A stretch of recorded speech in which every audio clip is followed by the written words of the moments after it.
आज माम को शिखेबे और आमे आज बनैबा गोटे नुआ रेसिपी सेटा होची मूला पत्र बरा।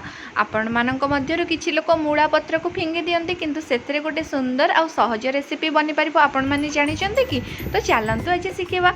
प्रथमे मूला पत्र को साग भरी काटी नेबे, तापरे गोटे आलू को छोट छोट करी काटी नेबे, पियाज को छोट छोट करी काटिकी सेथरे ऐड करि देबे, रसुण को छेचिकी सेथरे पके देबे, कंचा लंका को छेचिकी मध्ये सेथरे पके देबे, गोटा जीरा गोटे चामच नै नेबे, स्वाद अनुसार लुण देकी सेतिरे रखिथिबा बेसन को आउ चाउल गुंड को पके देबे।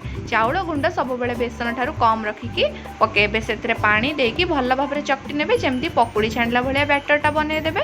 आमे एठी सेकिकी बनौछु, आपण माने चाहिले पकोड़ी परी छाणीकी मध्ये बनै परिबे, किंतु सेकिकी बनैबा द्वारा एटा बहुत हेल्दी हेइथाय आउ टेस्टी भी हेइथाय। तावारे तेल नेकी सेतिरे बैटरटा को दे देबे, ताकू भल भाबरे तेल देकी उल्ट पाल्ट करिकी सेकी नेबे।